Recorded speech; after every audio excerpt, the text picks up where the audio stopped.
여러분, 오늘 들려드릴 이야기는요, 마치 한 편의 잘 짜인 과학 탐정 소설 같아요. 1936년 노벨 물리학상에 얽힌 이야기인데요. 두 개의 거대한 미스터리, 그리고 두 명의 명탐정. 이들의 발견이 우주를 보는 우리의 눈을 완전히 바꿔놓았거든요. 자, 지금부터 이 흥미진진한 추리극 속으로 함께 들어가 보시죠. 때는 20세기 초, 당시 과학자들은 정말 골치 아픈 수수께끼 하나와 마주하고 있었습니다. 바로 이거였죠. 우리 지구가 뭔가 보이지 않는 에너지에 비해 계속해서 흠뻑 젖고 있는데 대체 이게 어디서 오는 건지, 정체가 뭔지 아무도 몰랐던 거예요. 이게 바로 우리 이야기의 첫 번째 미스터리입니다. 방사능이라는 게 막 발견됐을 때였어요. 과학자들은 어딜 가나 아주 약하지만 정말 끈질기게 존재하는 방사선을 발견한 거죠. 깊은 땅 속으로 들어가도, 높은 산꼭대기에 올라가도 이 녀석은 절대 사라지지가 않았어요. 마치 보이지 않는 유령처럼 우리 주변 어디에나 있었던 겁니다. 아니, 근데 보이지도 않는 걸 어떻게 알아냈을까요? 그때 쓰던 탐지 도구가 바로 검전기라는 건데요. 원리는 생각보다 간단해요. 방사선이 공기를 지나가면 공기 분자를 플러스, 마이너스로 쫙 쪼개놔요. 이걸 이온화라고 하는데요. 그럼 공기가 전기를 통하게 되면서 충전돼 있던 검전기의 전기가 슬슬 빠져나가게 되는 거죠. 전기가 얼마나 빨리 빠져나가는지를 보고 방사선이 이만큼 있구나 하고 쟀던 겁니다. 그래서 과학자들이 범인 찾기에 나섰습니다. 이 방사선 혹시 땅에서 나오는 거 아닐까? 하고 가설을 세웠죠. 그래서 아주 두꺼운 납으로 검전기를 꽁꽁 싸맸는데 어라? 그래도 방사선이 계속 잡히는 거예요. 이 납을 그냥 뚫고 들어온 거죠. 그렇다면 땅에서 멀어지면 약해지겠지? 하고 이번엔 에펠탑 꼭대기까지 올라가서 재봤어요. 그런데 결과는요? 정말 이상하게도 방사선이 거의 줄어들지 않았던 겁니다. 여기서 딱 결론이 나오죠. 이 유령 같은 녀석, 범인은 땅이 아니구나. 그리고 엄청나게 강력한 놈이구나. 바로 그때 이 미스터리를 풀겠다고 나선 사람이 있었으니 바로 오스트리아의 물리학자 빅토르 헤스였습니다. 그는 1911년하고 1912년에 정말 아무도 생각 못한 대담한 도전을 합니다. 뭐냐고요? 자기가 직접 만든 정밀 측정 장비를 들고 기구를 타고 하늘로 올라가기로 한 거죠. 헤스의 발견은요, 정말 그야말로 대박이었습니다. 모두의 예상을 완전히 뒤엎어버렸거든요. 이 그래프 좀 보세요. 땅에서 멀어질수록 방사선이 약해지기는커녕 오히려 점점 더 강해지는 거예요. 고도 5,000m에선 지상의 2배, 9,300m까지 올라가니까 무려 40배나 세졌습니다. 이건 뭘 의미할까요? 답은 하나뿐이었죠. 범인은 땅이 아니라 하늘 저 너머, 바로 우주에 있었던 겁니다. 헤스는 자신의 발견을 토대로 이렇게 선언합니다. 우주로부터 와서 지구 대기권으로 쏟아져 들어오는 엄청나게 강력한 방사선이 존재한다. 자, 이걸로 첫 번째 사건은 해결됐습니다. 우리를 끊임없이 적시던 그 보이지 않는 비의 정체는 바로 우주선, 코스믹 레이즈였던 거죠. 그런데 말이죠, 원래 미스터리가 그렇잖아요. 하나를 풀면 또 다른 질문이 생기는 법이죠. 좋아, 우주에서 오는 건 알겠어. 근데 대체 그게 뭔데? 입자일까? 아니면 감마선 같은 빛의 일종일까? 이제 두 번째 과학 수사가 막을 올립니다.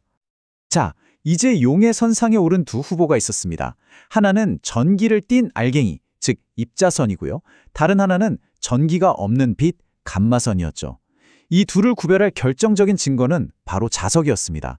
왜냐하면 전기를 띤 입자는 자석 옆을 지나가면 경로가 휘지만 전기가 없는 감마선은 그냥 쭉 직진하거든요. 이 용의자들의 발자국을 직접 눈으로 볼 방법이 필요했겠죠? 그래서 등장한 게 윌슨 상자라는 정말 기가 막힌 장비입니다. 이게 뭐냐면 수증기로 가득 찬 상자인데요.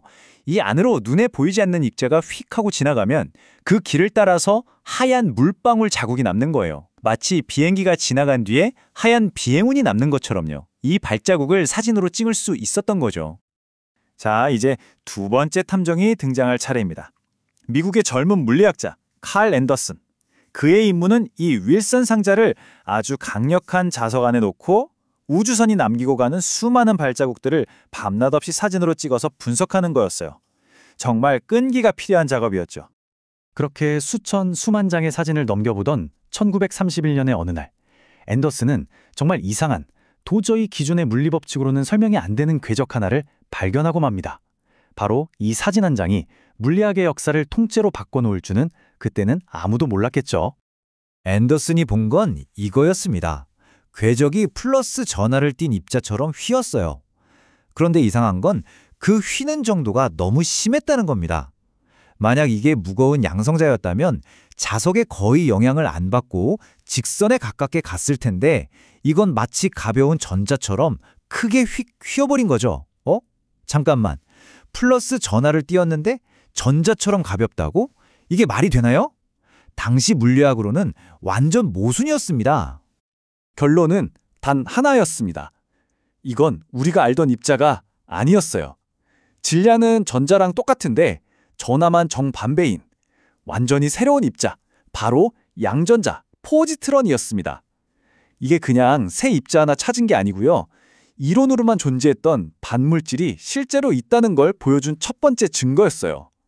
와, 정말 물리학의 새로운 문이 활짝 열리는 순간이었죠. 근데 여기서 끝이 아닙니다. 이 발견은 훨씬 더 엄청난 진실을 드러냈거든요.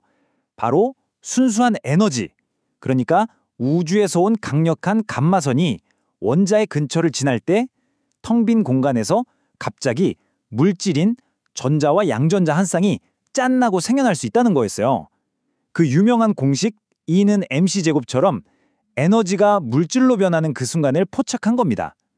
반대로 이 양전자와 전자가 만나면요, 서로 부딪혀서 사라지고 다시 순수한 에너지, 빛으로 돌아갔습니다. 아니, 어떻게 이런 마법 같은 일이 가능하냐고요? 비밀은 우주선이 가진 그야말로 어마어마한 에너지에 있었습니다. 우주선은요, 당시에 알려져 있던 가장 강력한 방사능보다도 무려 1000배 이상 강력한 에너지를 품고 있었거든요. 이 엄청난 힘이 바로 물질을 만들어내는 동력이었던 거죠. 자, 이렇게 해서 모든 수수께끼가 풀렸습니다. 그냥 정체 모를 배경 방사선인 줄 알았는데 알고 보니 우주에서 쏟아지는 에너지의 비였고, 심지어 그 에너지가 물질을 만들어내는 경이로운 현장까지 우리를 이끌었네요. 한번 생각해 보세요. 순수한 에너지에서 물질이 만들어질 수 있다면 이 광활한 우주에는 우리가 아직 상상도 못할 또 어떤 비밀들이 숨겨져 있을까요?